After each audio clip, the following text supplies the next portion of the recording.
adventurers. Welcome to Let's Just Go podcast. I'm Kayla, and Chris is not here. He's just too busy. And honestly, it's really hard to coordinate time to record a podcast. I don't know how people do this. I guess some people do this as a full-time job. So that's probably how. Not us. He's got a lot going on with our travel agency. So it's just going to be me talking to myself. Isn't that fun? That being said, it's been me, mostly myself for the last few episodes. So if you're here, thank you, love you, appreciate you. You're wonderful. Please stay. So I'm not actually talking to myself. So this week I want to talk about spring break because yes, it is the end of September, but spring break is going to be here so soon. I know the school year just started. Everybody's looking at their calendars, trying to figure out what's going on, who's eating turkey where, right now what are Halloween costumes going to be? I understand all of that, but it's always good to be thinking ahead for your travel when it's a busy season. So, the last episode was about shoulder season and how great it is to travel right before things get busy. Spring break is when it picks up, y'all. It's one of the busiest times of the year for travel, especially Americans traveling other places. Easter week is usually the busiest because that's when the bulk of schools, at least on the East Coast, are taking their spring break. But if you are thinking about traveling for spring break, right now is the perfect time to buy your flights. Right now is going to be a great time to find good availability. If you want to go on a cruise, you can still find those family size rooms for the most part.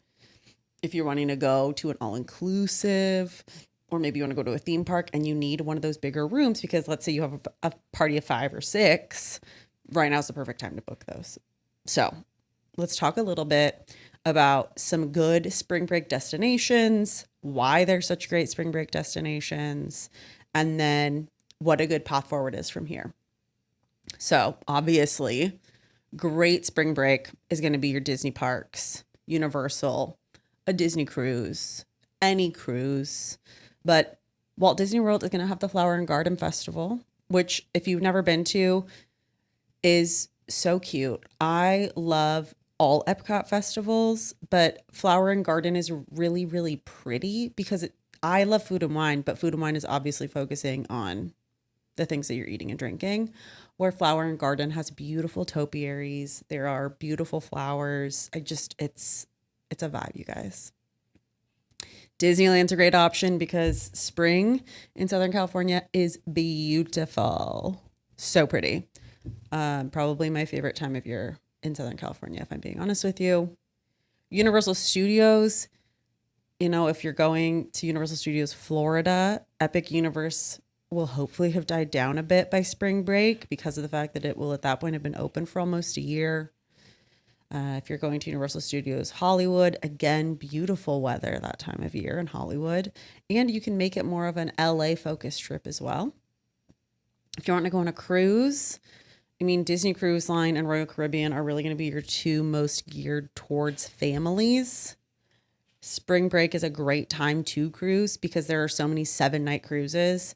So you can get on the ship on a Sunday, get off the ship on a Sunday and go back to school, or maybe you want to get on Saturday and to Saturday, whatever that looks like for you. But it's a great time. Or if you're wanting to take a shorter trip and you want to just do 3 or 4 nights, that's also going to be easier for you to do over spring. I will say that spring break cruises are going to be more expensive because cruises are dynamically priced. So if you are looking to book a cruise where a lot of people have already booked, the price is going to be higher, but that's also why it's important to try to book earlier because the rate will be cheaper earlier. Also, if you're needing a room that can sleep more than 3 or 4 people on a cruise, those are usually the first ones to go because of the fact that there aren't as many. I will say Disney Cruise Line does have a decent amount of family-friendly rooms because that's literally what they're about. But if you're needing a room that has, let's say, a bunk in it or like a trundle and a sofa bed, you're going to want to do it now. So cruising, great time to do it. Again, great weather. Spring is great because it's Not too hot yet, but it's still like warm if you're going south. So if you're going in the Caribbean or the Bahamas, it's going to be warm. Alternatively, maybe you don't want to go on a cruise. You could go take a beach trip, take an all-inclusive trip. I know that a lot of people love to go to Cancun. It's a great time to go there. If you're on the West Coast, a lot of people like Cabo. You could even just take a trip to Florida and go to the Keys or go to the Gulf Coast, which is such warm water. Love that.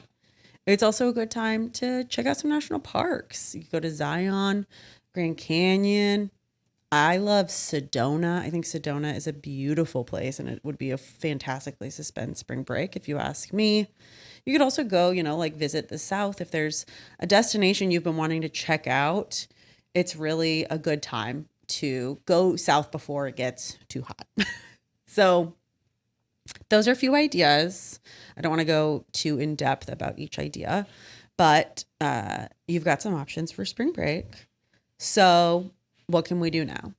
You can start looking into the destinations you want to go to. You can look at purchasing your airfare. And if you were to travel on a Tuesday or a Wednesday, you're typically going to get a cheaper price. So that's something to keep in mind if you're wanting to have a shorter trip. With a lot of these, so cruises, the theme parks, all inclusives, many of them only need a deposit right now. And then they will have final payment due closer to traveling. So you can get things locked in right now. And then as you get closer, you can actually finalize things, get it all paid, but you don't have to worry about that price going up or anything like that, which is really great. I will say the best thing you can do is try to book now because of the fact that it's going to get more stressful as we get further into the year. You're going to have winter break here before we know it. And then the kids are going to be into the thick of it.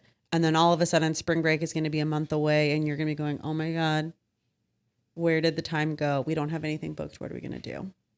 And I think that working with a travel advisor obviously is going to help you navigate all of this. But also if you're reaching out now to figure it out, you're going to have more options. And, if you reach out to me or Chris or any other travel advisor that you may know, we can help you talk through what options are going to make the most sense for you and your family. We can talk through what your dates are for your spring break. There's a lot of moving pieces when it comes to traveling with your family. And the sooner that you act, the better. I mean, also, if you haven't figured out what you're doing for winter break, we should also be talking about that. But the thing is, people typically book at the beginning of January, end of December. That's when they're planning out their vacations for the coming year. And if you can get ahead of that and you can be planning your spring break vacation right now, you are going to have way better availability. You're going to have a great option of what hotel you want to stay at, what room you want to book, what flight you want to take. You're not going to be stuck with a 6 a.m. flight or a midnight flight. You may actually be able to fly at a normal time. So those are just things to think about because, again, school year ramping up quickly. Before you know it, spring break is going to be here. So if you need somebody to talk to, you know where I am. You know how to find me. And until next time, let's just go.